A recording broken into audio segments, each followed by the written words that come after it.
If your language vanished overnight, would you still be you? The way you think, the way you love, the way you dream, all shaped by words. History's greatest empires knew this. They didn't just conquer land. They conquered the mind, using language as their sharpest weapon. Tonight, we uncover the 6 languages that forged civilizations, and the ones still fighting to rule the future. And here's the twist. The most powerful language empire in history isn't dead.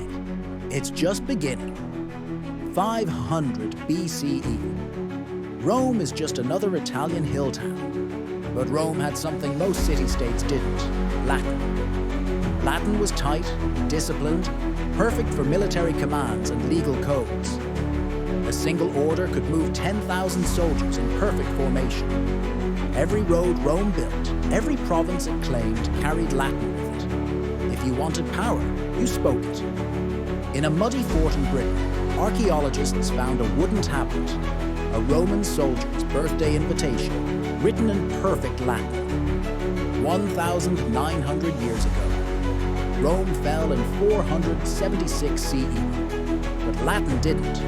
It split into Italian, French, Spanish, Portuguese, and Romanian. Tongue spoken by 920 million people today. But Latin's survival wasn't an accident. It was saved by monks in cold stone monasteries. In one case, a single monk's decision kept a Roman book alive, a book that would ignite the Renaissance. We'll come back to that 7th century Arabia. A desert empire rises. Arabic becomes more than the language of the Quran. It's the language of science, trade, and art.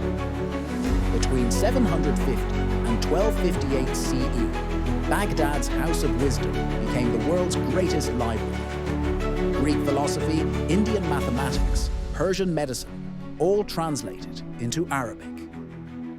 The number 0 came from India, but it was Arabic scholars who spread it to the West, rewriting the way we do math forever. Arabic calligraphy wasn't just art, it was politics. Rulers carved Quranic verses into palaces as both decoration and declaration. One of the House of Wisdom's greatest treasures disappeared during a Mongol invasion. Some say it's still buried under the sands of Iraq. Sanskrit's empire wasn't built by armies, but by monks and storytellers. Through Hinduism and Buddhism, Sanskrit reached Nepal, Sri Lanka, Thailand, Cambodia, and beyond. It gave the world epics like the Mahabharata, concepts like karma, and the language of yoga. When Nalanda University burned in the 12th century, thousands of manuscripts turned to ash. But one, carried by a monk across the Himalayas, survived and still rests in a Nepalese monastery. Today, tech researchers study Sanskrit grammar to teach computers human language, proving an ancient tongue might help build the future. One Sanskrit prophecy claims that when the language disappears from Earth, the world will enter its darkest age. Are we already there? Greek didn't just spread words, it spread ways of thinking. After Alexander the Great's conquests, Greek became the common language from Egypt to India. It carried Aristotle's logic, Euclid's geometry, Hippocrates' medicine. In Egypt, a fisherman hauling his nets pulled up something strange, a jar filled with papyrus scrolls.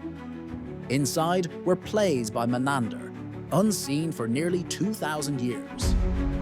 Greek knowledge almost vanished, until it reappeared centuries later, preserved in Arabic translations.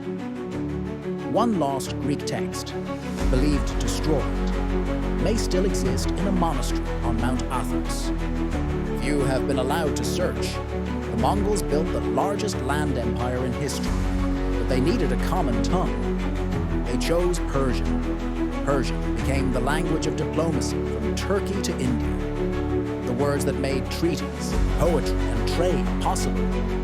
In the 14th century, a Persian poet wrote verses so beautiful, a warring king spared an enemy city just to meet the author. Persian shaped Urdu, influenced Turkish, and left deep marks on Indian languages.